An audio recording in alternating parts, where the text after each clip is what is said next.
When you have a lot of debt and you can't pay it off all at once, it can be helpful to have some tools to optimize what you're currently dealing with.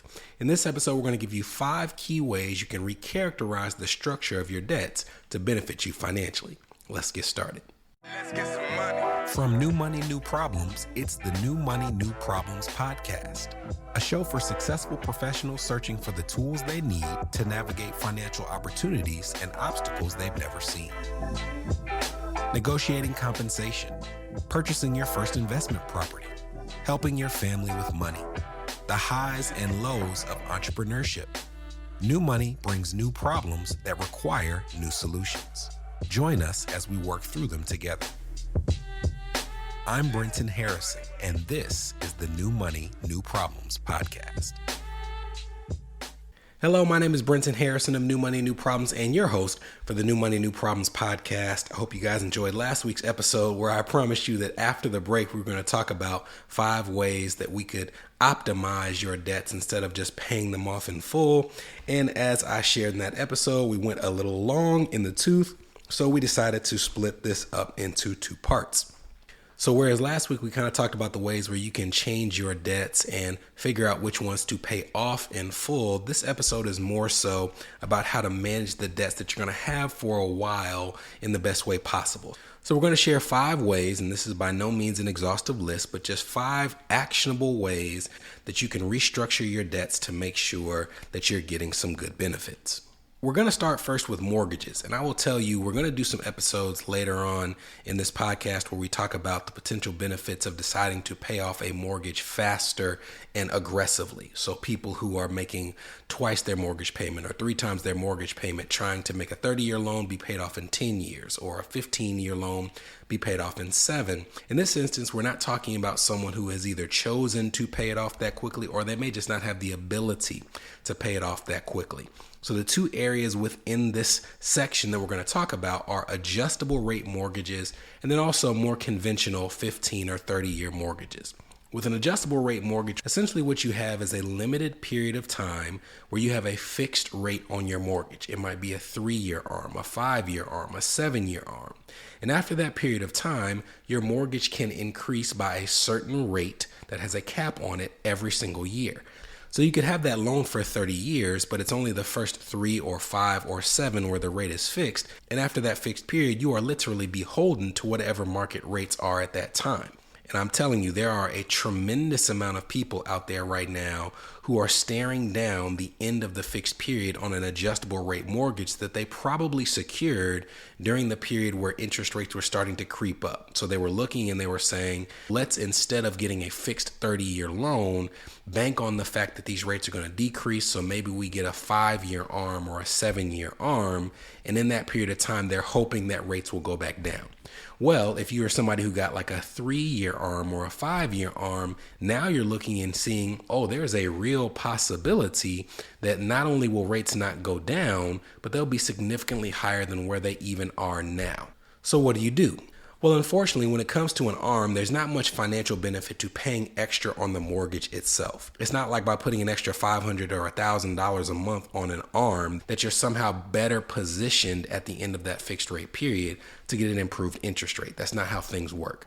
Interest rates for home loans are based on your credit, but they are also based in many cases on how much you can buy down your rate. Buying down your rate is essentially paying increased closing costs to reduce the rate of your mortgage. As an example, they may say if you will pay an extra point, which is an extra percent of the loan amount towards your closing cost, we'll decrease your mortgage by 0.25% or 0.5%. And over the course of 10, 20, 30 years, even a 0.25% difference can mean tens of thousands of dollars that you could save, but it also on the front end saves you on your mortgage payment. So if you have an ARM, rather than paying extra towards the ARM, if you're trying to position yourself for the best rate possible after that fixed rate period expires, you might be better suited to save as much money as possible in a side account, a high yield savings account, a money market account, so that when that fixed period ends and you likely would refinance to a fixed rate conventional 15 or 30-year loan, you have as much in that side account as possible to buy down your interest rate as far as you can. But if you already have a fixed rate loan that's more conventional for 15, 20, or 30 years, even if you have a really low interest rate loan, there's still some optimization that can be done without you making a great amount of change to the current structure of your finances. And what I'm referencing in this case is switching what's likely a monthly payment to a bi-weekly payment. When you pay once a month, there are 12 increments of the year in which you're making payments: January, February, March, so on and so forth. Bi-weekly payments does not just say, oh, instead of paying once a month, we're paying twice a month. It's saying we're paying every other week. And there are 52 weeks in a year. Bi-weekly means you are paying 26 times, and that means you are essentially making an extra payment towards your mortgage each year. Now, if you're thinking about that, making one extra mortgage payment, couldn't you just make an extra mortgage payment at some point during the year? You absolutely can. A biweekly mortgage payment is something that just takes advantage of the tools we talked about in previous episodes, like automation. And when you look at that biweekly payment, it can lead to substantial savings over the course of a 15, 20, or 30-year mortgage. As an example, if you're following along with us on screen, we have a household that has a mortgage balance of $300,000 for a 30-year mortgage at 7%. And we're going to compare what they would pay over the course of that 30 years with monthly payments as opposed to biweekly payments.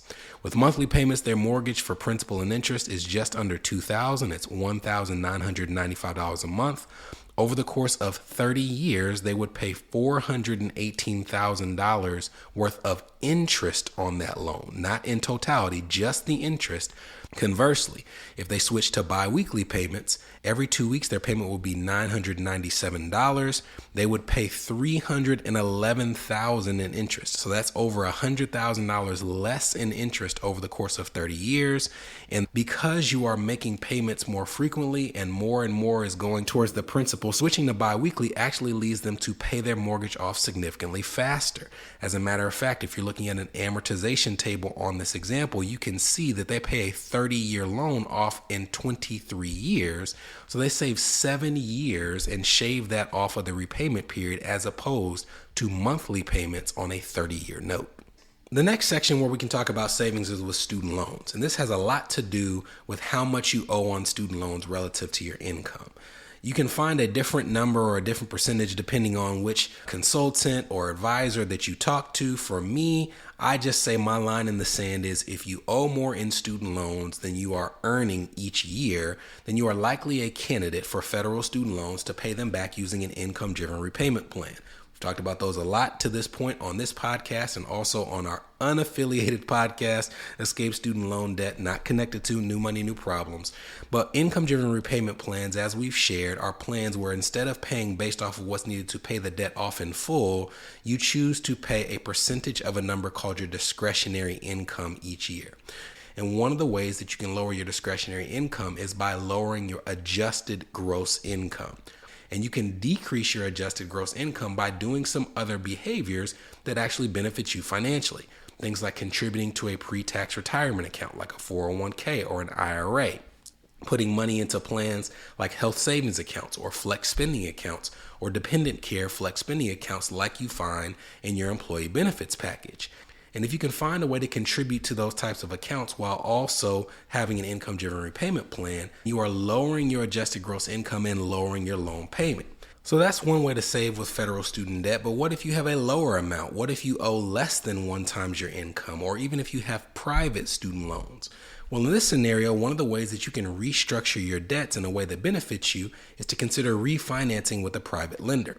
If you owe less than 100% or 150% of your income in federal student loans, or if you have a private student loan, then it's highly likely that instead of having your loans forgiven, you're going to end up having to pay off your loans in full. And if you have to pay your loans off in full, you want to do so at the lowest interest rate possible because it will lead to interest rate savings over the course of time. So these candidates are perfect for looking into refinancing their debt with a private lender. One of the benefits of refinancing with a private lender is that with private student loans, you can refinance as many times as you want to without adding anything to the balance of the debt.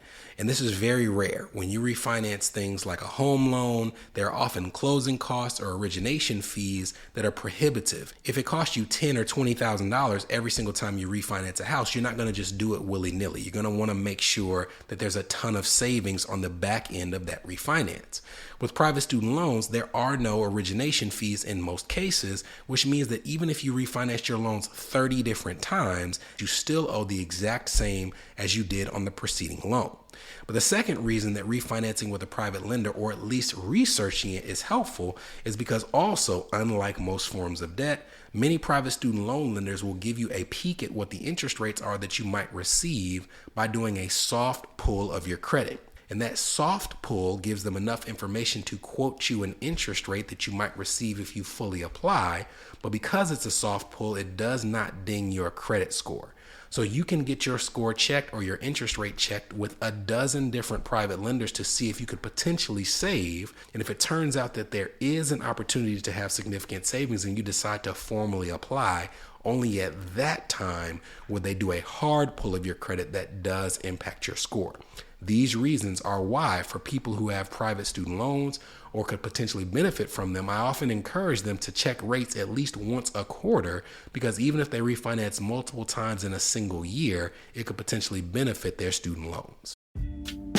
This is the New Money, New Problems podcast, a show for successful professionals searching for the tools they need to navigate financial opportunities and obstacles they've never seen.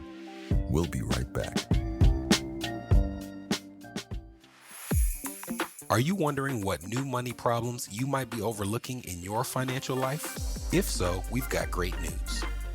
We've crafted the New Money, New Problems Gap Finder to identify potential weaknesses in your finances in areas ranging from budgeting, investments, insurance, and even the threat your extended family's finances could pose to your household. Please head to newmoneynewproblems.com/gapfinder to complete it today. Again, that's newmoneynewproblems.com/gapfinder to take the assessment.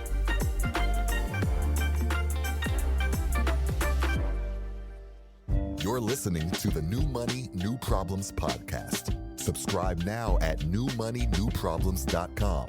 Welcome back. The last area before I let you go this week is a big one, and it is credit cards. And there are two main ways that you can optimize your credit card debts. And those ways are mostly based off of the credit score that you bring to the table before you optimize. So we're going to start with people who have high credit card debt, but also high credit scores as well. If you have a high credit score, it's likely that you're eligible for what's called balance transfer cards. Balance transfer cards are credit cards that are offered to you with an introductory period where if you take debt from another card and transfer it to the new offering, you can pay it at 0% for 21 months or 18 months, 15 months, what have you. And if you have services like Credit Karma, which is actually what we're looking at on screen, or Experian, there are even marketplaces that will look at your credit score and they will present you offers for balance transfers for which you have a high odds of approval based on your particular credit score. So what people will do is they will systematically transfer funds to the 0% card, pay it down at 0% interest, and lower the total cost of paying off credit card debt from somewhere likely in the 20s at this point in time down to 0%, which can also save you not only time, but a significant amount of interest expense. The problem, however, is that not everybody has a high enough credit score to qualify for these balance transfer cards. And by high, I would say you need to have in the low 700s to be even eligible for most balance transfer offers. So it's not something that even all high income earners can take advantage of, especially if you're struggling to get rid of the credit card debt that you already have. So there is a second way that you can optimize your credit card debt, and that is through utilizing a personal loan. A personal loan is something where you can go to a lender and you can say, hey, I have $20,000 worth of credit card debt. I want to borrow $20,000 from you as a personal loan to pay off said $20,000 on the credit card. And if you're wondering, well, that's just the same thing. You're robbing Peter to pay Paul. You still owe $20,000. There are some benefits to the structure of a personal loan as compared to credit cards. The first is with most personal loans, the interest rate on these debts is lower than what you'll find with your typical credit card. So the first benefit is you lower the total cost of debt. The second benefit is you have a defined period of time in which you're going to pay off that personal loan. But the last benefit is something that's not very widely known, and that is the structure of a personal loan compared to a credit card. With a credit card, you can borrow it over and over and over again. And that type of debt is called revolving debt. And these types of revolving debt are the only types of debt that are reflected in credit utilization. And credit utilization is the second highest factor contributing to your FICO score. It is 30% of your FICO score. So if you have a credit limit of $10,000 or $20,000 and you currently have 60-70% of that limit on your cards, your credit utilization is probably trashed, and in turn, your FICO score is nowhere near as high as it could be. Personal loans, conversely, are installment debt. You borrow it once, and that's the only time you can borrow it. So because you have taken it from revolving debt to installment debt, even though you still owe the same amount, you have erased that debt from your revolving credit, which means you've erased it from your credit utilization as well. And this is why in many scenarios, when people use this strategy, they can see an improvement in their credit score almost overnight because of that immediate transfer in the way that debt is viewed for your credit. These are just some of the myriad different ways that you can optimize the debts that you have in your portfolio that you can't pay off in a year or two. I hope this was useful. We have more tips that we're going to share over the coming weeks, and eventually we're going to do a standalone series of episodes on credit for things like what we just discussed. But I hope to see you all next week ready for another New Money, New Problems episode. See you then. From New Money, New Problems, this was the New Money, New Problems podcast, a show for successful professionals searching for the tools they need to navigate financial opportunities and obstacles they've never seen.